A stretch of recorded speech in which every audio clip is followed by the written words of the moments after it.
meaning to our society and our world, and they are what will defeat corruption, fraud, and ignorance. And what Dr. Wallach is getting into here today is the cult-like false science. There's a lot of good stuff if your leg's broken or, you know, you've got a subdermal hematoma. Medical doctors are great. But now even what we know is medical doctors are turning into state-run, computerized people that just do what the death panels tell them. And notice now there's death panels at the VA. All that was real. We know how this works. The rationing, all of it. That's why we better do something here, ladies and gentlemen. We had better get as healthy as we can. And I don't care how unhealthy you are. You're usually not too far gone in my experience. And you can start reversing what's happened. And I've done it in my own life. People can see the difference. I mean, I weigh 277 pounds, and I've gotten down to 220-something. I want to go down to 185 like I used to be. But it's a process, and it's happening even with my off-the-chart stressful life. Even with only getting to exercise sometimes once or twice a week. I was exercising 7 days a week 4 or 5 years ago trying to lose weight. It wasn't working. I exercise twice a week now. Eat a little bit better. Take the longevity products, InfoWarsHealth.com. Take the Survival Shield, super nascent iodine from the Pure Crystals, the Super Male Vitality from InfoWarsLife.com. It has been so amazing for me. And you've heard the rave reviews, so please, you're also supporting the free speech operation, everything else we do when you visit InfoWarsStore.com, InfoWarsLife.com, InfoWarsHealth.com. And you can also go to InfoWarsTeam.com. That's the place to go if you want to be a distributor and get discounts from your distributor. It's like $10 to sign up. You can sign up and get free auto shipping there at InfoWarsTeam.com or InfoWarsLife.com and then get free shipping. You can go there and find the book, Epigenetics, The Death of the Greatest Theory of Disease Transmission. And you can also, when you're a member of InfoWarsHealth.com, go to the speaking events that Dr. Wallach, many of the events that he's at. You're speaking tonight in Dallas. Might be too late for that. I'm told most of these are sold out. But how do folks go to that? Some of them are free events. Some of them are paid events when you got a hotel and a dinner. Obviously, you got to pay for that. But what's going on in Dallas, some of the other speaking engagements you're on, and I want to give you the floor to really go through the book with people and give them some of the secrets that weren't secrets 100 years ago so we can really fight back against this sickness system where not the doctors, but the brain bugs up top, the Rockefeller-run medicine, they know exactly what they're doing. You're exactly right. And of course, the Rockefellers, they go way back to the beginning of 1914 in what was called the Flexner Report. The Rockefellers and the Carnegies paid for a report to be made on all of the various medical schools, about 132 medical schools, and they funded 32 of them because they sold the products that the Carnegies and the Rockefellers sold.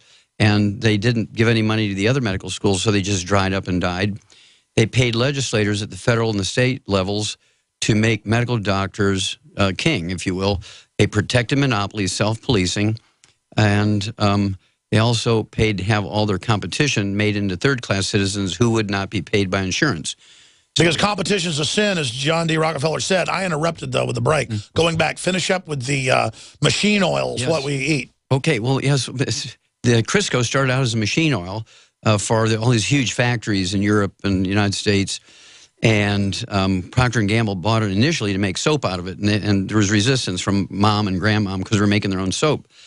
And so they had to figure out that, you know, we could probably sell more of this stuff, this machine oil, as food than we can as soap. And so they began to sell it as food. They got resistance again because grandma and mom had been using lard and cream and butter for centuries.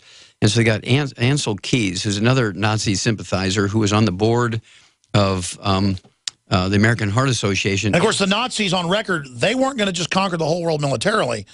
And I've got to dig out these documents. It's in some documentaries I saw a long time ago and read about as well. They were going to take over with soft kill, where they adulterated the food and water. They put fluoride in to slowly weaken the population they were in control of. They wanted a stealth kill.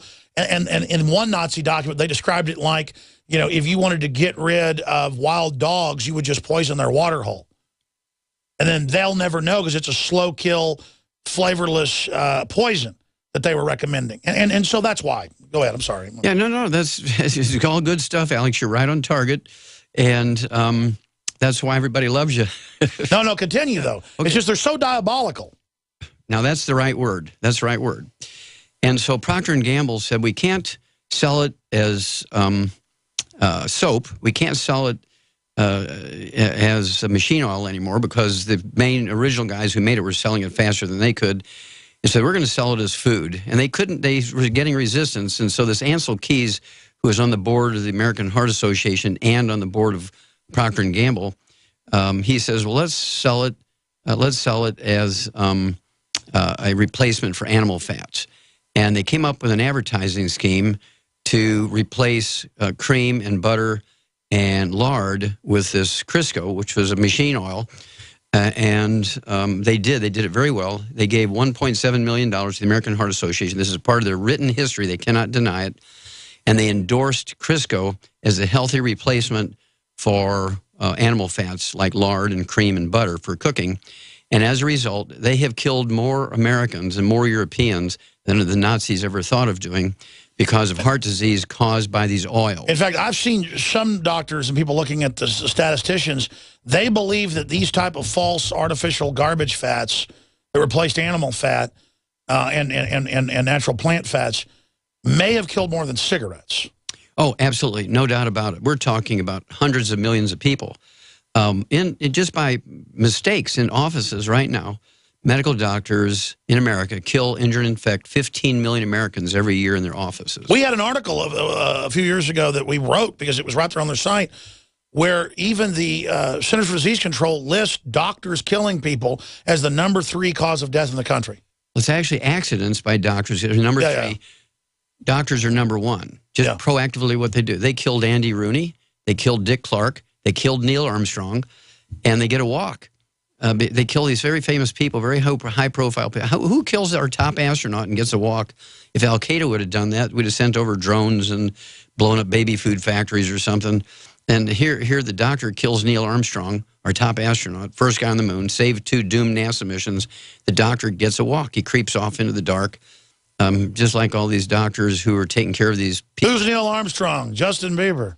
I mean, people know who Justin Bieber is. They don't know who Neil Armstrong is. They don't know our top astronaut, Neil Armstrong? I'm telling you, first man to walk young people do not know. Oh, my gosh. I'd say 30s and unders, literally, they know how to wear different colored socks and act trendy. Oh, my gosh. Well, we're in trouble. Well, that was the one. Well, there are a lot of young people that are either waking up or they aren't. I want to be clear. Okay. Some of the most awake are young people, but there's also trendies. As long as they just say they're trending and love Obama, everything's fine. Because they think he's a liberal. Okay. I think you're a liberal. Me? Well, I mean, in the Thomas Jefferson vein of freedom and truth and justice and choice. Oh, yeah. You're pro-Second Amendment, aren't you? Oh, yes, sir. You're pro-national sovereignty? Absolutely. You're pro-medical rights? Yes, sir. I was a lieutenant colonel in the military, sir. I know that, but I'm saying. Exactly. So I would call you a classical liberal. I'm just saying the terms don't mean... Like a liberal today, how is it liberal to say that your kids belong to the state? That doesn't sound liberal to me. Well, okay. Well, I want to go on to one more thing there.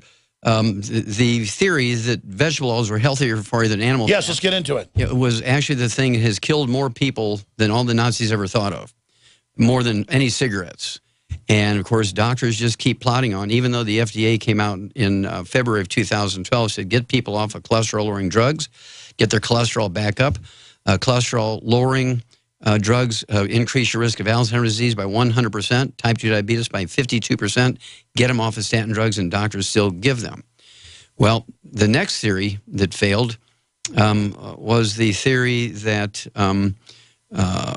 prions cause mad cow disease and Creutzfeldt-Jacobs disease. They've never been able to have that proven and transmitted, so they never were able to transmit the disease by taking brains of somebody who died. What is it really? Yeah, it's a mystery. It's a copper deficiency. Yeah. We actually knew that in 1865. It was a copper deficiency in sheep called enzootic ataxia. When you look at the brain under the microscope of a sheep with enzootic ataxia, it's mad cow disease, it's Creutzfeldt-Jacobs disease in people. It's all caused by... That's right. They just make up a misdiagnosis and make up a new term. Exactly. And then came the genetics thing. Everything is caused by genetics. We spent trillions of dollars mapping out the human genome. 28 countries were involved. 60 years. The genome was published in 2003. And in March of 2013, the Salk Institute invites James Watson, the guy who got the Nobel Prize for the double helix who also likes Hitler. Yeah, well, he is a eugenics guy. Yeah. He wants to use eugenics to make the master race. He says black people aren't humans. Well, he's the master race guy, right? But he's loved by the liberal, the fake liberals. The fake liberals. Yes.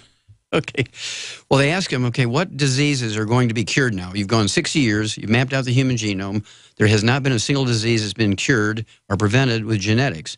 Which one are there? And he gets up in front of this illustrious crowd of Nobel Prize winners and heads of departments of genetics in medical schools, and he says, all the experiments we've done over the last 60 years are irrelevant. We're not going to cure cancer, diabetes, or any other diseases by sequencing genes and coming up with genetically engineered genes. It's not going to happen because none of it's genetic. It's all what he called chemistry, biochemistry, a.k.a. nutrition. And all the reporters ran out of the room. They called their editors. Their editors talked to the medical schools. The medical said, oh, he's an old man. We got 850 genetic screens. And by the way, here I am discrediting him. He did get the Watson Trust, another family, the IBM folks, to fund him. They funded the Nazi machines, all of it. I mean, he is a big eugenicist.